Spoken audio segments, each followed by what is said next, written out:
সেনাবাহিনী এবার চেষ্টা করছে যে তারা কোনোভাবে যেন তারা এক একারোর মধ্য দিয়ে যে অপরাধটা করেছে, তাদের যে কলঙ্ক ঘটেছে, এমনকি আপনার শেখ মুজিবকে হত্যা থেকে শুরু করে দীর্ঘকাল তাদের যে কলঙ্ক ঘটেছে, তারা সেই কলঙ্কের মধ্যে ঢুকতে চায় না। এটা আমি তারা আন্তরিক, এটা আমি তাদের অনেককে চিনি এবং তাদের সেই আত্মসমালোচনাগুলো আছে বলে আমি এরকম অত্যন্ত শক্তভাবে বলতে পারি।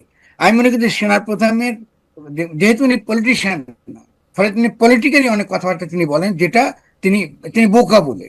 আমি বলি কেন আমি বলবো আমি কথাটা, হুম। কারণ তিনি যখন বলেন যে তিনি সেনাবাহিনীকে রাখতে চান না বাইরে হুম। এবং তাদের ক্যান্টনমেন্টে ফিরে যেতে হবে, হুম। এই যে তিনি কথাটা বলেন, এটাকে খুব যুক্তিসঙ্গত বুঝতে হবে। আসলে অত্যন্ত বিপজ্জনক সেনাবাহিনীকে বাইরে রাখা হুম। এবং সেনাবাহিনীকে ম্যাজিস্ট্রেসির ক্ষমতা দিয়ে বাইরে রাখাটা রাষ্ট্রের স্থিতিশীলতা শুধুমাত্র নয়, রাষ্ট্রের অস্তিত্বের জন্য সংকটপন্ন হয়ে ওঠে।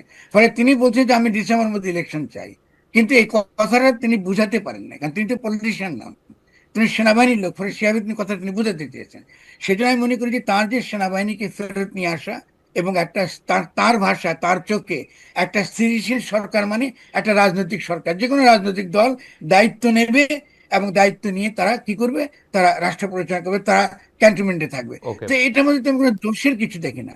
যদি সেনাবাহিনী যদি আলাদা করে কোনো কু করতে চাইতো, আলাদা করে তাদের যদি কোনো হুম। ভিন্ন রকম কোনো উদ্দেশ্য থাকতো, এটা আমরা দেখতাম। হুম। 2 নাম্বার আরো সিরিয়াস বলি, কারণ দিল্লি ক্রমাগত সেনাবাহিনীর মধ্যে অভ্যুত্থান ঘটাবার চেষ্টা করছে এবং হুম। এই দিল্লির অভ্যুত্থান ঘটাবার চেষ্টার মধ্যে আমাদের অনেকে বিভিন্ন প্রোপাগান্ডা, মানে ওয়াকারের বিরুদ্ধে, ওয়াকারুজ্জামার বিরুদ্ধে বা সেনাপ্রধানের বিরুদ্ধে প্রোপাগান্ডার মধ্য দিয়ে কিন্তু তারা কিন্তু এটাকে আরো এক হিসেবে বলবো যে ওই আগুনে কি বলে না, জি, আগুনে ঘি। ঘি ঢালা। এটা ছিল মারাত্মক পরিস্থিতি এবং এই পরিস্থিতিটা আমি খুব ঘনিষ্ঠভাবে পর্যবেক্ষণ করেছি এবং হুম। সেই ক্ষেত্রে আমি বলবো যে সেনাবাহিনী প্রতিষ্ঠান হিসেবে হুম। হুম। এটাকে রক্ষা করবার জন্য আমাদের কয়েকজন জেনারেলের যে আন্তরিকতা, এই আন্তরিকতাকে আমি গ্রহণ করি।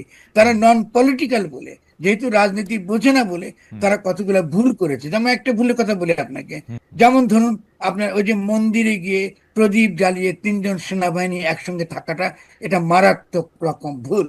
কারণ এটা অত্যন্ত নেতিবাচক একটা কি বলে, একটা একটা ভাবমূর্তি তৈরি করে সেনাবাহিনী, যে সেনাবাহিনী একটা ভারতের অধীনে বা এখানকার একটা বিশেষ সম্প্রদায়ের অধীনস্থ একটি বাহিনী।